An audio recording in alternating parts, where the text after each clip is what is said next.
AD 632 March 9 ശനിയാഴ്ച 1,00,000-ൽ പരം അനുയായികളെ സാക്ഷി നിർത്തി അറഫയിലെ ജബലുറഹ്മയിൽ വെച്ച് പ്രവാചകൻ ജനങ്ങളെ അഭിമുഖീകരിച്ചു.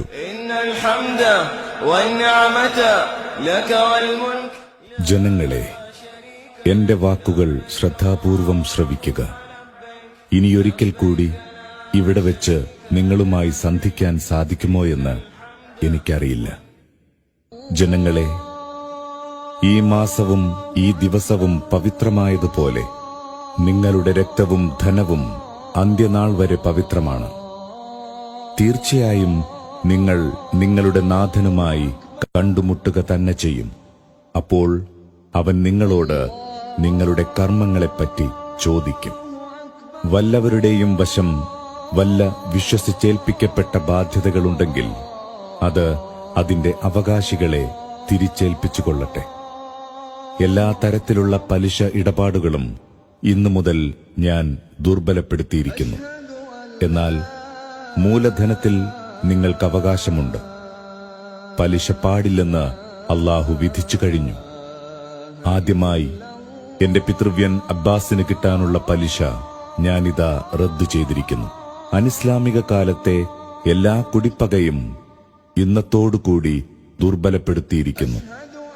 അനിസ്ലാമിക കാലത്തെ എല്ലാവിധ കുലമഹിമകളും പദവികളും ഇതാ അസാധുവായിരിക്കുന്നു. നിങ്ങൾ ശപിക്കപ്പെട്ട പിശാചിനെ സൂക്ഷിക്കുക. അവൻ ഇന്ന് നിരാശനായിരിക്കുന്നു. ജനങ്ങളെ, നിങ്ങൾക്ക് സ്ത്രീകളോട് ചില ബാധ്യതകളുണ്ട്. അവർക്ക് നിങ്ങളോടും വ്യക്തമായ നീചവൃത്തികൾ ചെയ്യുകയുമരുത്. സ്ത്രീകളോട് നിങ്ങൾ ദയാപുരസ്സരം പെരുമാറുക. അവർ നിങ്ങളുടെ ആശ്രിതരും പങ്കാളികളുമാണ്. ജനങ്ങളെ, വിശ്വാസികൾ പരസ്പരം സഹോദരന്മാരാണ്. തന്റെ സഹോദരൻ മനസ്സംതൃപ്തിയോടുകൂടി തരുന്നതല്ലാതെ ആർക്കും ഒന്നും അനുവദനീയമല്ല. നിങ്ങൾ അന്യോന്യം ഹിംസകളിലേർപ്പെടാതിരിക്കുക.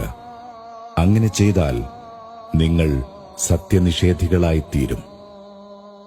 ജനങ്ങളെ, ഞാൻ ഇനി പറയുന്നത് സസൂക്ഷ്മം ശ്രവിക്കുക.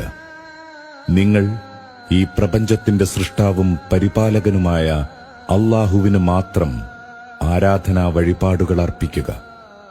5 നേരത്തെ നമസ്കാരങ്ങൾ മുറ തെറ്റാതെ നിർവഹിക്കുക. റംസാനിൽ നോമ്പനുഷ്ഠിക്കുക. സമ്പത്തിന്റെ വിഹിതമായ നിർബന്ധദാനം കൃത്യമായി കൊടുക്കുക. സമ്പത്തും ആരോഗ്യവുമുള്ളവർ ഹജ്ജ് ചെയ്യുക. ജനങ്ങളെ, എനിക്ക് ശേഷം ഇനിയൊരു പ്രവാചകൻ വരാനില്ല. അതുകൊണ്ട് ഞാൻ പറയുന്ന കാര്യങ്ങൾ വ്യക്തമായി ഗ്രഹിക്കുക. വ്യക്തമായ 2 കാര്യങ്ങൾ ഇവിടെ വിട്ടേച്ചാണ് ഞാൻ പോകുന്നത്. അത് അല്ലാഹുവിന്റെ ഗ്രന്ഥമായ ഖുർആനും അവന്റെ ദൂതന്റെ ചര്യകളുമാണ്. നിങ്ങളത് പൂർണ്ണമായി പിൻപറ്റുന്ന പക്ഷം നിങ്ങൾ ഒരിക്കലും വഴിപിഴയ്ക്കുകയില്ല. ജനങ്ങളെ, നിങ്ങളെല്ലാം ഒരേ പിതാവിന്റെ മക്കളാണ്. നിങ്ങളെല്ലാം ആദമിൽ നിന്നുള്ളവരാണ്. ആദമോ മണ്ണിൽ നിന്നും. അതിനാൽ അറബിക്ക് അനറബിയേക്കാളോ വെളുത്തവന് കറുത്തവനേക്കാളോ ഒട്ടും ശ്രേഷ്ഠതയില്ല, ദൈവഭക്തിയുടെ അടിസ്ഥാനത്തിലല്ലാതെ. ഞാൻ ഈ സന്ദേശം നിങ്ങൾക്ക് എത്തിച്ചു തന്നില്ലയോ? ജനങ്ങൾ ഒന്നടങ്കം പറഞ്ഞു, തീർച്ചയായും. പ്രവാചകൻ ആകാശത്തേക്ക് കൈയുയർത്തി, അല്ലാഹുവേ, നീ ഇതിന് സാക്ഷി.